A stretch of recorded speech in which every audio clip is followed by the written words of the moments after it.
Le pont reliant la Crimée à la Russie a été endommagé après une explosion samedi matin. Malgré quelques gains des forces russes, l'Ukraine engrange les succès militaires et reprend plusieurs centaines de kilomètres carrés. Les images parlent d'elles-mêmes. Ce pont reliant la Crimée au territoire russe a été gravement endommagé samedi matin après l'explosion d'un véhicule, selon Moscou. Conséquence, 2 voies routières se sont effondrées partiellement et 7 citernes ferroviaires qui allaient vers la Crimée ont été incendiées. Le trafic a dû être arrêté. Ce pont est essentiel au transport des personnes, des marchandises, mais aussi des troupes déployées par Moscou en Ukraine. La Crimée a été annexée en 2014 par la Russie. Moscou a toujours affirmé que l'infrastructure ne risquait rien en dépit des combats. L'arche du pont n'a pas été touchée selon le comité saisi pour enquêter. La contre-offensive ukrainienne se poursuit avec des poussées importantes dans la région de Kharkiv, mais aussi dans le sud, proche de Kherson, ville contrôlée par Moscou. Les séparatistes pro-russes ont revendiqué vendredi la capture de 3 villages près de Bakhmout. Premier gain pour les occupants depuis début septembre, mais de manière générale, Kiev continue d'engranger les succès. Rien que cette semaine, nos soldats ont libéré 776 km² de territoire dans l'est de notre pays et 29 localités, dont 6 dans la région de Lugansk, a annoncé vendredi soir le président ukrainien Volodymyr Zelensky. Au total, 2434 km² de notre territoire et 96 localités ont déjà été libérées depuis le début de cette opération offensive, a-t-il dit. Ce jeudi, le président ukrainien a évoqué la nécessité de frappes préventives contre la Russie. La présidence ukrainienne a rapidement fait machine arrière en affirmant que Volodymyr Zelensky avait plutôt évoqué des sanctions préventives.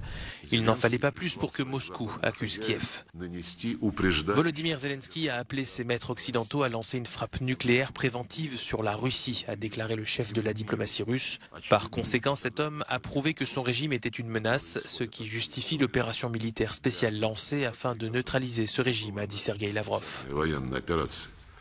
La guerre qui dure depuis février fait planer un risque de grave crise humanitaire dans de nombreuses localités, notamment parmi celles libérées du contrôle russe. On manque de tout et la survie ne tient qu'à l'aide humanitaire. Les territoires de la région de Kharkiv, repris par les forces ukrainiennes, sont presque entièrement dépendants de l'aide humanitaire. En attendant la reconstruction, ceux qui n'ont pas pu fuir vivent dans des conditions précaires.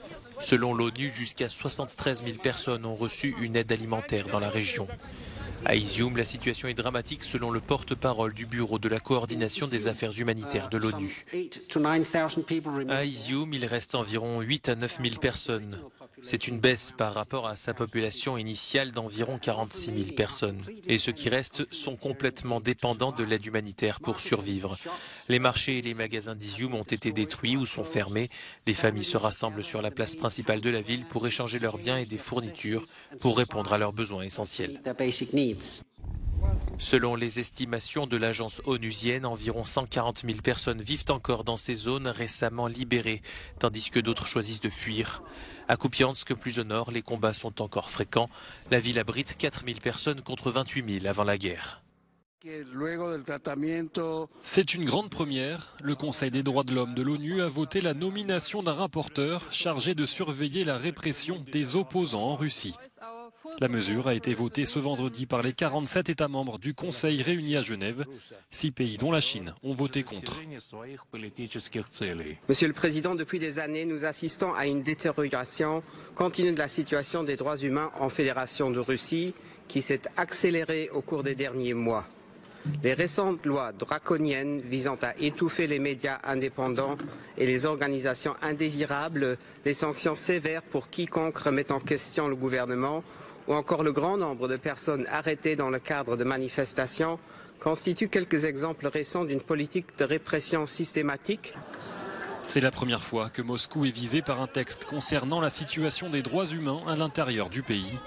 Depuis que la Russie a envahi l'Ukraine, des milliers de personnes ont été arrêtées pour avoir manifesté contre la guerre et la récente mobilisation nationale. L'ambassadeur de Russie aux Nations Unies a condamné cette décision, visant à faire pression sur son pays. 3 lauréats pour un prix Nobel de la paix hautement symbolique en pleine guerre en Ukraine. L'annonce des récompenses a entraîné un concert de réactions plus ou moins enthousiastes. La présidente de la Commission européenne, Ursula von der Leyen, a souligné sur Twitter le courage exceptionnel des femmes et des hommes qui s'opposent à l'autocratie. L'Ukraine a quant à elle critiqué ces attributions qui placent l'ONG ukrainienne au même rang des lauréats que son agresseur russe et son complice bélarusse. Une récompense saluée malgré tout au sein du Centre ukrainien pour les libertés civiles. Lorsque nous avons appris la nouvelle, nous avons été stupéfaits. C'était un bon début de journée. Nous ne nous y attendions pas. Nous considérons ce prix comme une reconnaissance respectable de notre activité.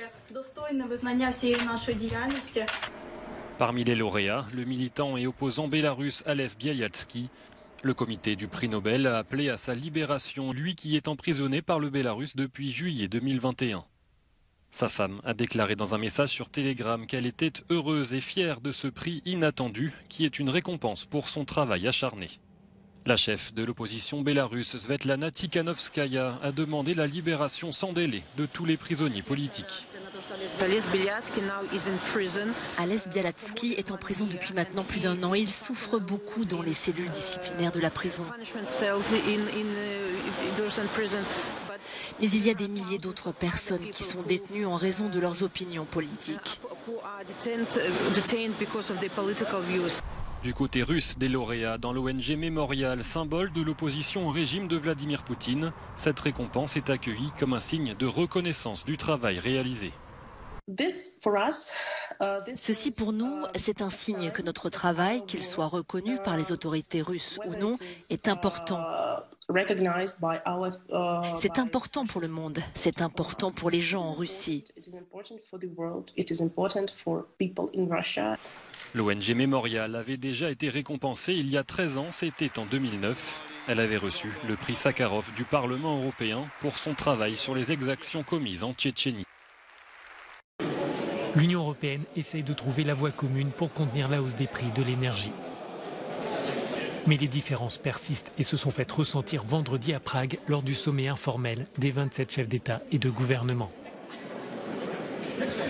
Certaines idées sur la table semblent toutefois faire consensus, comme les achats énergétiques groupés entre les États membres. Une chose est claire, il y a un large soutien sur le fait qu'au printemps prochain, à la fin de l'hiver, lorsque nos stocks seront épuisés, il sera primordial que nous menions des achats communs de gaz afin d'éviter de nous mordre les uns les autres et que nous ayons un pouvoir de négociation collectif.